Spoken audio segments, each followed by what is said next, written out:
Hey Dito, do you know what time it is? SKT, it's dangerous out there. Can't take this. Oh, so in this episode, we talk about a monoculture oat. The ever elusive love letter shows up with some CPR, and even when you try to end a war differently, some blood has to be shed. All that and more coming up. Well, I just pressed the record button, so you know what that means. The show begins Run away. in 3, 2, 1.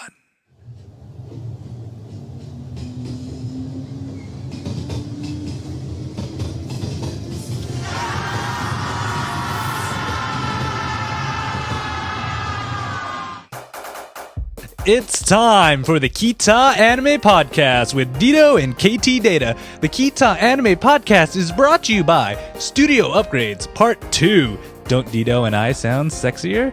Hey everybody, welcome to the Ktdata Anime Podcast. I am Ktdata. And this sexy voice is Dito. And this is the book club podcast thing, mabobber. So if you guys have never seen this episode of the Ktdata Anime Podcast before, the whole idea of this is we pick a couple animes and we watch 2 episodes at a time and kind of discuss them. And of course, joining me as always when we do this is Dito. Dito, how are you doing today, man? Should we really even get to that? We had a nice little talk yesterday, though. Oh yeah, we had an awesome talk. Oh crap, what knob was that? so Studio upgrades and a lot of new knobs. Yeah, so if you guys have ever seen the Ktdata Anime Podcast before, you know that usually Dito looks very pixelated. He doesn't sound as clear as he is. Luckily we've got lag. Yeah, and there's lag, and right now I don't think you're lagging that bad at all on there, to be honest with you. But what happened is I got new internet. We got a lot of new gear on there. I got a brand new mixer, so if the audio is a little wonky on this episode, please forgive me. I'm still trying to work out some of the kinks. We actually ran into some kinks right before the show too that I didn't expect. Yeah, a lot of kinks actually. Yeah, but we managed to get it going. So for all of you who've never seen this before, just don't stop us yet. Pause us right now and then go to ktdata.net and look in the show notes, and we have links to all the animes that we were talking about, the specific episodes too, might I add. And then we can go and then watch those, come back and see what we have to say. And boy, do we have a lot to say, especially on this first anime right here. So let's just jump in.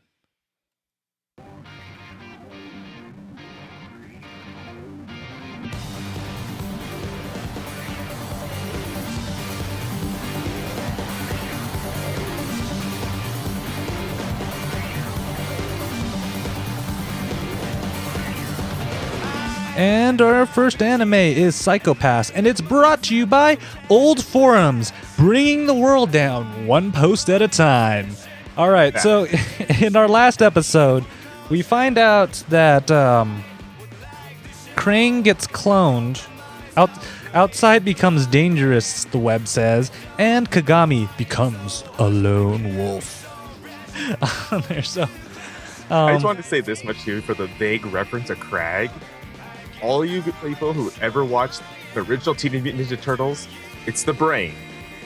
Think about that. Remember, it's the dude that's like in an android body, and it's like with the brain in his stomach. Yeah, he's the one that tells Shredder to do all the crap. Now I remember. Now I know that references. I'm like, Krang. You sound very confused when you read that.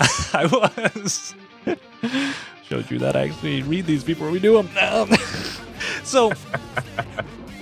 So here's what happened. We find out that Makishima, he manages to escape, and so what is he gonna do next? He knows a secret behind the Sybil system, and Kagami, he's like, or Kogami, not Kagami, that's the wrong enemy. Kogami, he kind of runs away to become that lone wolf so he can take care of Makishima on there. So it's got the cool helmet. Yeah, he has the helmet and stuff. So this kind of episode's kind of setting up all this other stuff right here, and we find out that there's about 5 days since of the riots and everything that all the sensors around Tokyo. I didn't even notice this was Japan. I thought it was in a fictional world until now. Yay, KT for no details. We find out that he's gonna have some kind of plan, and he has only 5 days to do it before the sensors and everything can come back on. So at this moment, a lot of people can go to a lot of places without getting scanned because they don't have any sensors up on there.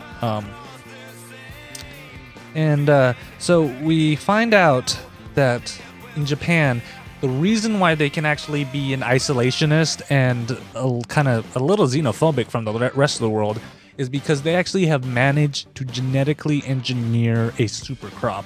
They don't have to rely on any other country to import any other kind of stuff. And then, Dito, explain to people what this crop is.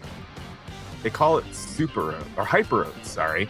And it's supposed to be able to essentially make from anything. Like, best way to is genify. Wow, genified. I can really genified. Genified. Genetically modified maximum harvest efficiency is what they really refer to as, and that means everything is made from oats at this point. Yeah. Well, it's all. This is okay.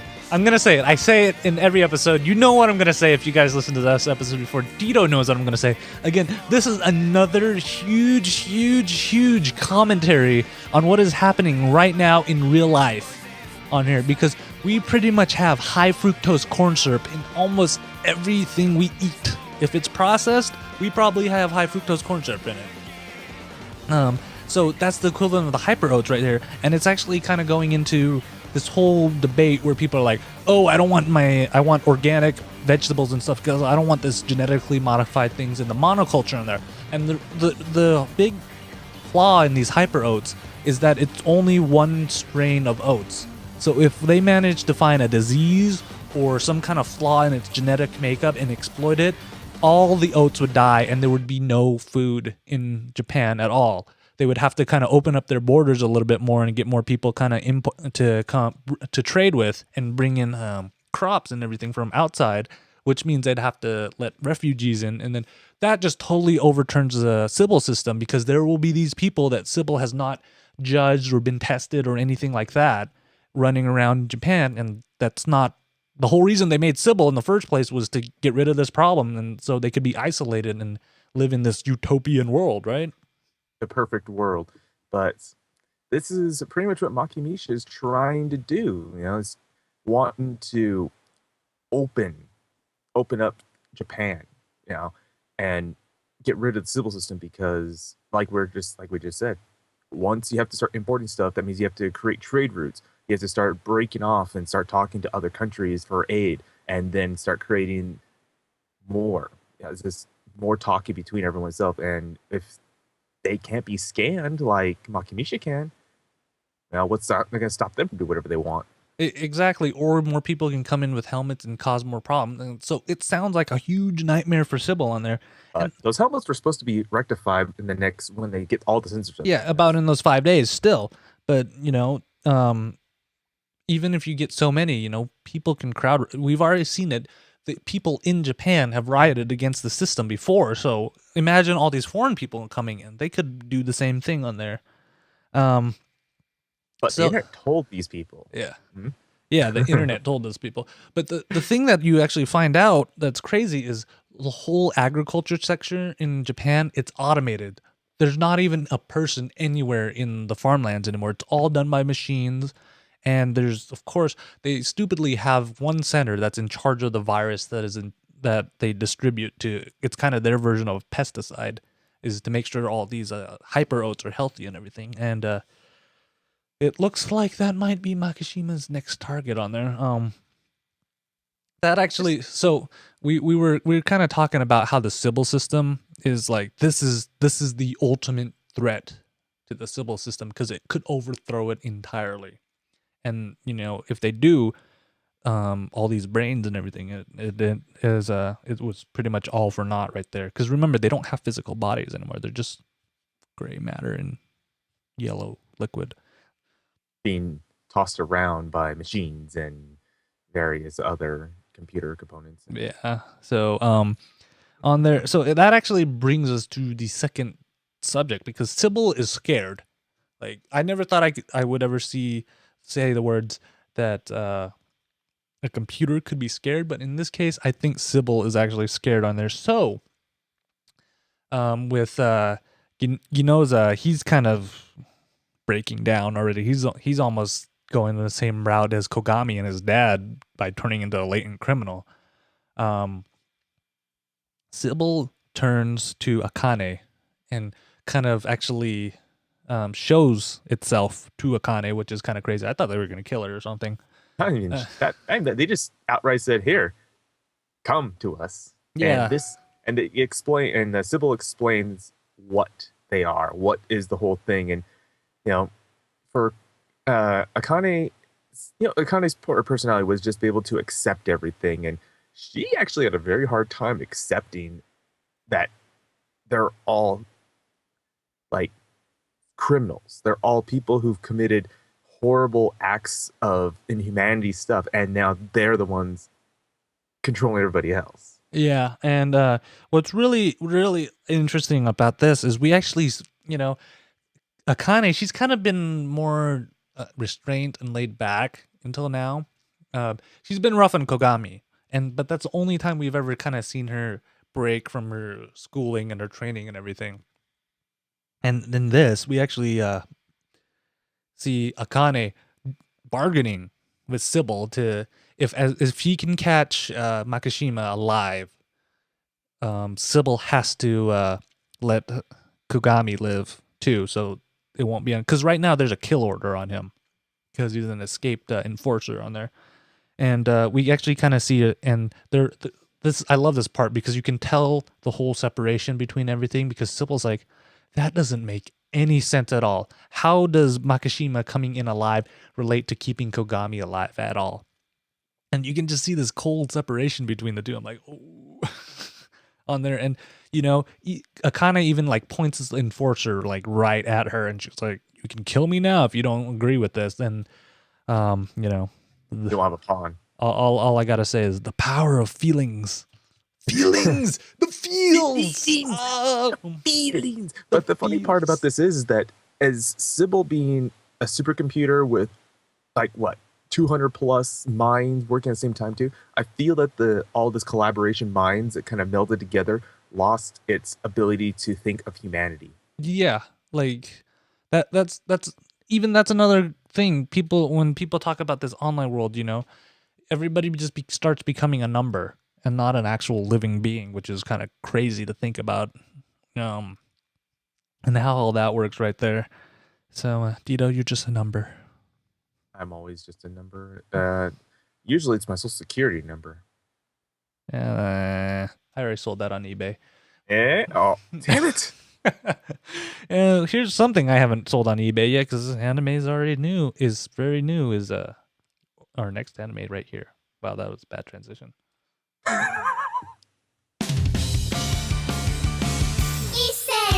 And our next anime is Orishura, and it's brought to you by CPR. Now comes in various flavors. Ooh. Okay, in our last episode, Eita's an idiot. Chiwa's power is over 9,000. And Masuzu's throwing a pole out. Oh, yes, a new challenger appears. Ooh. Oh. Here we go. It's like in the new season, or not even the new season. We got introduced to more love letters. And it's the Japanese thing to do, Dito. Yeah, it's like love letters. Like most of us who've ever got a love letter in school stuff, it's always been our desk, but it's always in shoe lockers. And that's a perfect place for this too, because it's saying that we need to refresh our bonds together because I just remembered about our love. And Eita's like, what? He's like, I've been anti-love my entire life. What bonds are we speaketh of? Yeah. But the funny part is that the first time, okay, whatever. But the second time? And the funny thing is too, the second time, Masuzu comes up and kind of like says, you're hiding something, aren't you? Oh. Even though the thing is like, why does she care? She's just using him, right? Yeah, and here's what we come across too. So like they're sitting down on a bench and everything and talking back and forth between this, and here comes A nice another look, car. yeah, a really looking expensive Benz looking thing comes up and just goes, "Hi." So this is where we get introduced to Anna, I guess we can say, yeah, which happens to be Masuzu's sister, little sister. Ooh. Imoto. Yeah. So here, I just think this is funny though. It's like, Eita keeps on getting like, it's anti-love he is. He's always attracting all these girls. Isn't It that makes no sense why. well? It's that rule: opposites attract, right? Anti-love attracts love. But I have to remember too, this is a harem. Well, Tito, don't tell them that. They might not watch now. Damn. Spoiler. Spoiler alert, guys. Sorry. Oh, but it's also interesting because we also learned that Masuzu doesn't know how to swim. No, she knows how to swim like a dead fish. That's kind of what happens when we throw Dito into water too. Yeah, I don't like games. I shrivel up like a little gremlin. Yeah, and then we find out, of course, the pre-med student knows how to do CPR. By the way, all of you should learn how to do CPR. Yeah. It's a useful skill on there. But he has to give her some mouth to mouth. Fan service, anyone? Eh? Yeah. So there's always that, and then we start to see sparks again between Chiwa and Masuzu. And the funny thing is, like, between these episodes, it's just gotten to the point where Masuzu and Chiwa, like, they both know that they kind of have feelings for Eita, on there, and they're kind of dueling it out. And Eita, he's like, what? Here's the funny part too. It's just like you're watching this last part of the episode, and he's just trying to like go back and forth so they don't meet, and eventually do. It's just like going, dude, you're boned. Yep. And I love how, I love this anime, but there's just a lot of fan service in it. And I should have expected it by now because just by the intro, that makes no sense to me on there. But there's just a random sponge bath scene in there. Yeah. Like, Chua just gets sick. By the way, give me a sponge bath. He's just like, Anyways, actually, so speaking of these secret love letters that Eita's been getting, love letters. We find out who it is, and it turns out her name is Burning Princess Past Life with Burning Fighting Fighter. And I just wanted to mention, Japan, what is with repeating the same thing over? So does that mean that my name would be like, what would it be? It would be digital Ktdata or something no. like. KT, that was just a topic. That wasn't actually the first thing. It was just Burning Princess was the actual name. I know, but have you noticed that? Because they do Burning Fighting Fighter too. I'm like, that just sounds a little redundant, Japan. We get it that he's a fighter. What do fighters do? They fight and all that good stuff, But they suffer from 8th grade syndrome. It doesn't have to be original. Oh, come on. I love how 8th grade being a chinbo is now like the top. It's like the fad that all these animes are having now. Yeah, but at the same time too, it's like all of us back then. Think of like when we were 8th grade. Back then. Okay, yesterday. But we always had these wild imaginations, especially for people like me and KT, where we just think we're something else. And like it's like real podcasters. Well, look what we became. Bad example. Anyways. But I'm just thinking like all the like imaginations and all the like illusions I projected on myself as growing up and trying to be something I'm not, and how embarrassing it is when you think about it, but now I don't care. It's like you can just laugh at this too, especially if you've had a similar experience. I'm pretty sure everybody's had this kind of experience. You could go back and ask people, tell tell me one really embarrassing thing about you. Like, I'll tell you one thing. When we used to be a kid, I used to love riding around the neighborhood on a bike. But when I'm riding the bike, I actually used to imagine myself, especially after I saw Independence Day, because that's what an 8-year-old should see is Independence Day. It's a good movie. Okay, it's not a good movie, but it's a fun movie to watch. Um, I'd actually ride around on my bike and pretend I was actually in a fighter jet and like launching missiles off into like different targets and stuff. And we'd actually have roundabouts or cul-de-sacs in our neighborhood. So when I'd go around those cul-de-sacs, I'd be like, oh, I'm going for like a dive bomb or like a missile launch bag and like pulling out and stuff on there. So, hey, I was like 8. Yeah, I know. That's what I'm saying That's, because I mean, I'm not laughing at the whole fact. I'm just laughing the fact alone. You're going and I you're yeah, shooting missiles. So like yeah, going, I could just see you. I could just see you doing it. And I'm yeah. I'd just be like like, going, I would join. and then you know how like a lot of mountain bikes and stuff would have like your gear shifters and everything on there. I'd pretend that would be like my joystick and like pretend to be pressing buttons and stuff and all that. Shiny buttons are cool. I mean, come on, you've had to have some kind of experience like that too when you were a kid. Oh yeah, I actually had lots of those as a kid too. Usually involved I had a radio flyer wagon, and My oh little boy, red wagon. I did. It's like I had one of the original red flyers, or radio flyers, and oh man, I couldn't tell you this how much crap I thought that was because I grew up in the age where you really didn't have much to do besides go outside. It's like TV is boring for the most part. And the only time you ever watch it is for cartoons in the morning. Better believe it. What is outside now though? That's the funny thing is people these days are just That's like that passed the glass and that's yeah. scary out there. It's like dark. Hold on. Yeah. Blast! I don't got anything. I was really hoping you would. I know I'm trying to look for something. All right, that joke fail was brought to you. Back to this. So we actually learn a little bit about Masuzu's history too in this episode on here, and it kind of turns out that she's.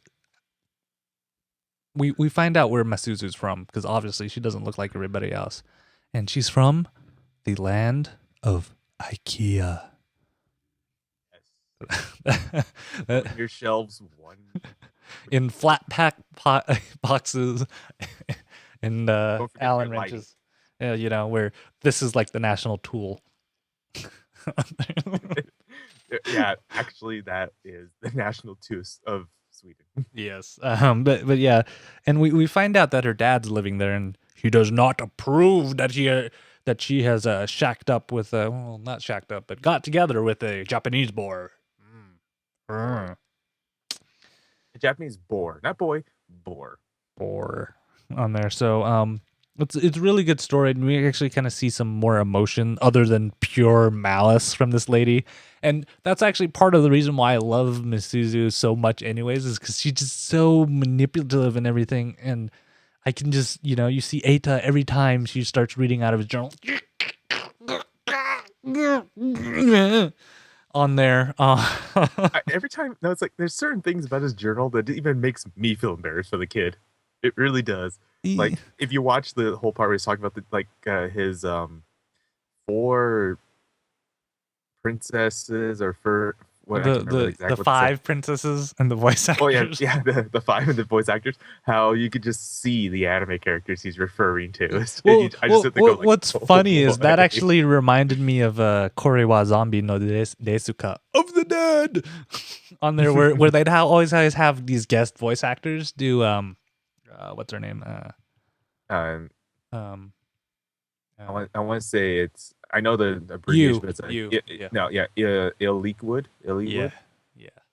So that actually reminded me of that, and I'm gonna call it right now. I have a feeling this kid, Eita, he just doesn't go to med. So there's 2 possible answers. One, they take the easy way, and he goes to med school. But I think that they might take the path where he says, "Screw this med school thing. I'm gonna become a writer because like this would be a pretty good like fiction book." Yeah. It's really hard to I'd say. read it. Like the way this is going, I'm not even sure if they're can even like finish the story of that. It's just kind of like, and he lives happily ever after with his harem Yeah. Well, okay. or So, something. and then the last thing I want to mention is the last 2 seconds of this episode, they mentioned that summer trip, Tito. And can you guess what's going to happen if they have a summer trip? I'm just Barbecue. no. I mean, you know, you guys all know. Ready, Tito? It's going to be And beach episode. yep, and there we have it, everyone. Our classic beach episode that we have almost in every love comedy anime. All right, so that's all we have for Orishura, and let's just go on to this next one because that how can you really top beach episode?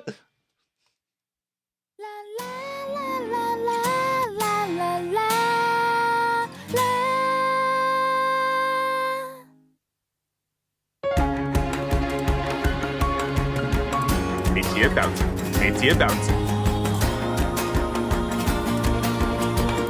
And our next anime is Yusha, and it's brought to you by Stretches and Calisthenics. Do it every day to get rid of the flat.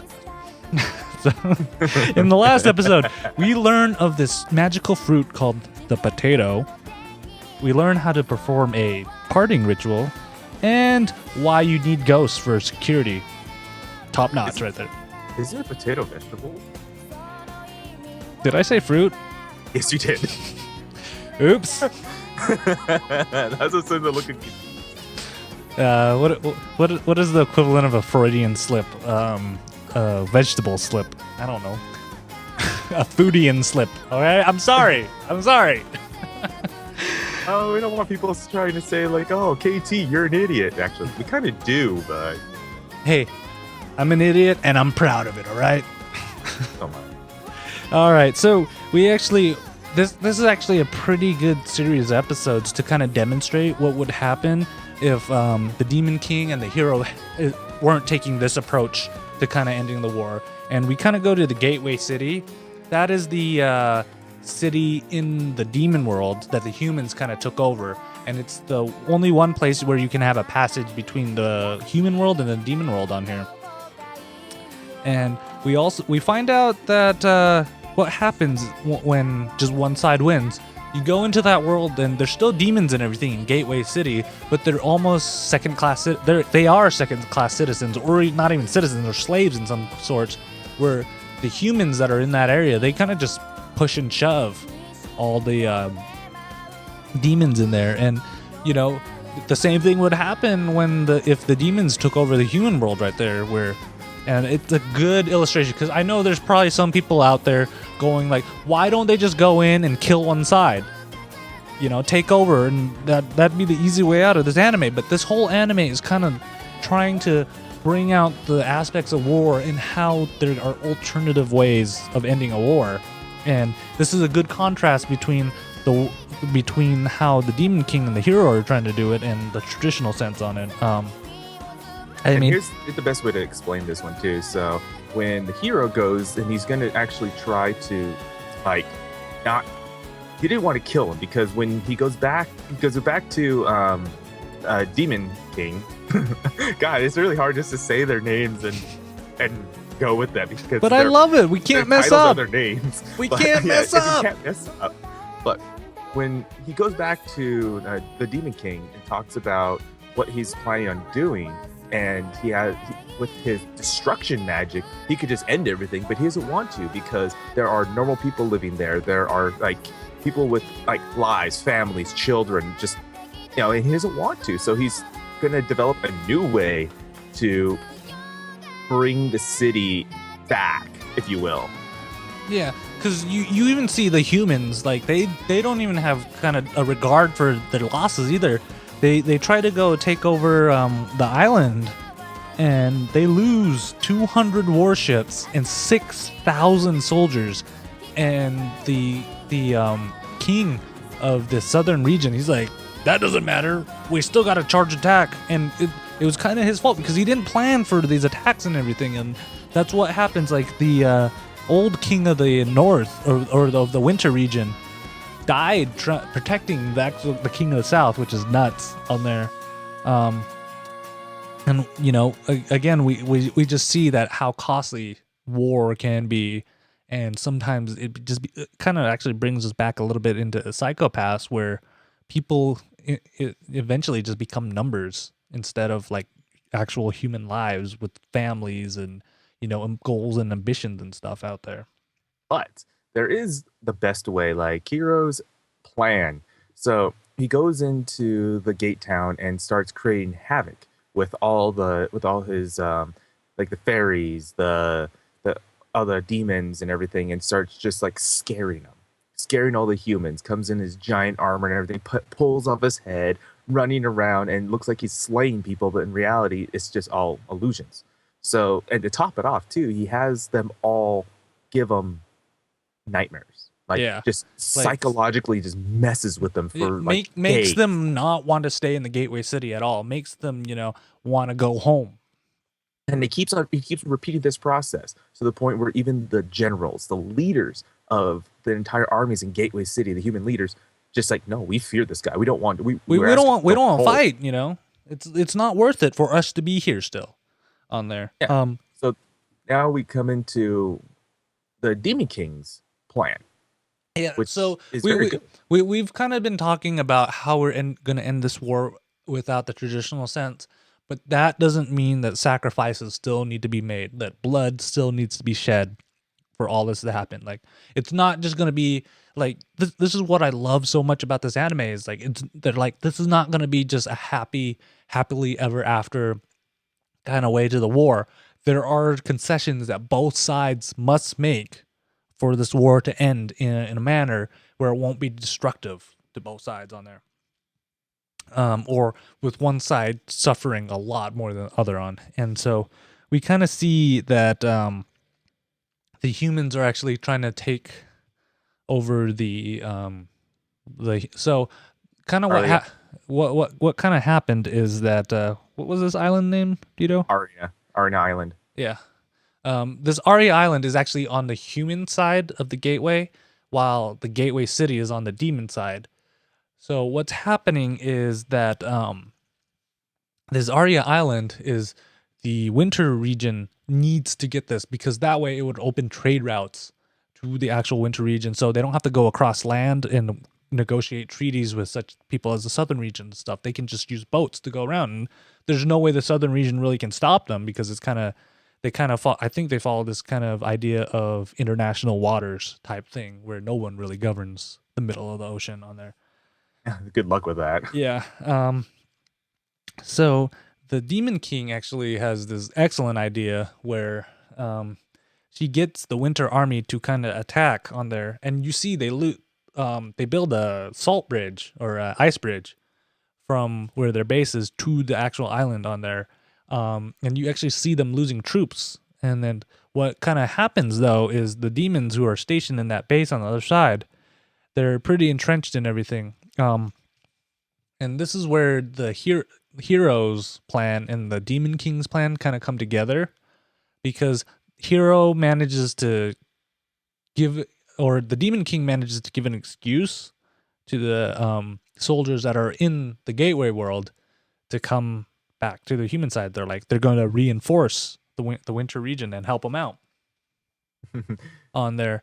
And then this is actually the first time I think in 6 episodes we've actually seen a major battle kind of happen. I was actually expecting the whole series to be just major battles like this, but this is actually the first time, and they I think they do a really good job to show that both sides have large casualties in this war, and it just has to be done. And the Demon King knew this was going to happen, but she's been kind of holding back on that. It's like, how do you kind of feel where they took these 2 episodes and kind of showed us the more raw side of war and why they're trying to, avoid more of this? I'm seeing basically what they're trying to depict from this because we're seeing kind of a development world, where a world of poverty and everything is relying on other places, can't do things for yourself, starting to build up. We're watching the winter region build from nothing. They're trying to be self-sustaining, self-sufficient, not relying on the bigger cities, bigger so-called corporations of the world to get anything, because that's not going to do anything for them besides be dependent on them. So as we're seeing them fight, you're seeing them fight for more stuff for themselves, taking back the island that opens up their trades, and you get to see their determination. That's what I think is so awesome about this show, is that you see the determination from everyone for themselves, not for anyone else. So they're fighting for their own kingdom, and vice versa too. When the monsters are fighting for their land that they took, so to speak. And yeah, you're seeing heavy casualties on both sides. You get to see your flying sharkmen come out of the sea and start just decimating people. And yes, flying sharks will end humanity. Yes. So like I'm excited for this anime. Like totally different than what I was expecting, but I'm loving every moment of it because it kind of brings an outside perspective into it on there. But Tito, that's actually all we have for this episode of the Kita Anime Podcast.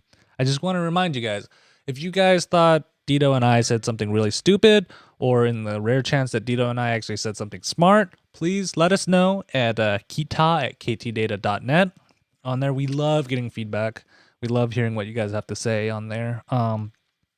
Also, if you guys aren't watching live, we always do this live, and our next episode is actually March 26th, 2013, and you can actually watch that at ktdata.net/live. Also, announcements too. Next week we are going to be doing Anime Salt Lake Anime Convention here in Utah, and we will be doing a special broadcast from there too. And it's actually going to be on the Kita Anime Podcast feed. So for all of you going like, ooh, bonus episode, we won't be actually talking about any. Well, we'll be talking about anime, but we're kind of breaking a little bit apart from the standard mold that we kind of do now.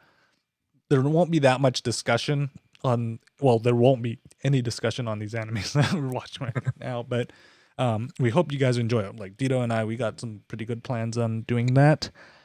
Also, keep an eye on ktdata.net and on our Facebook page, which we also have a new admin on there. So everybody welcome Sparky to the web. I forgot what the number was after her name. 3,000? Yeah, Sparky 3000. Sparky 3000. She's awesome. We've met her in real life before, and we think she's gonna bring some really cool stuff to the page. So go say hi to her on the page if you haven't yet. She's our AMV specialist and anime music videos, and yeah, she poses some awesome things. Yeah, so go say hi and make her feel welcome to the Yeah, she's actually watches this show, so. But welcome to the admin side of the family, I guess, on there. But yes, But make sure you guys keep an eye out on all our social media. Like speaking of our Facebook page, it's facebook.com/ktdatanet. Keep an eye there. Keep an eye on ktdata.net or on Twitter at ktdata and on Google Plus. I think. Yeah. So keep an eye. We have something big coming up. And you'll find out details probably by the beginning of, definitely by next episode, but probably the beginning of next week. So keep an eye on that. Dito, you got anything else to plug while I remember what slider's what? I have one more figure review coming up here too. So for all the ones who are seen, here we go.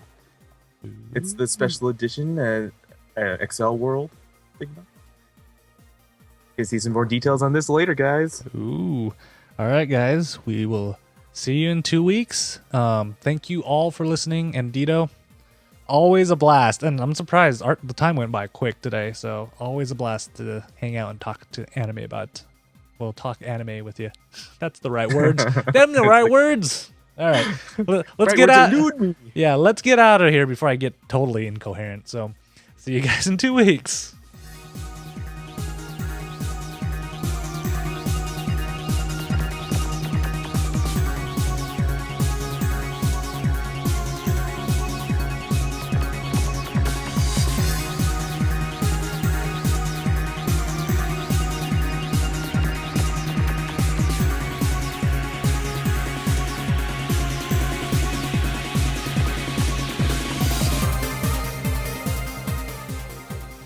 We missed our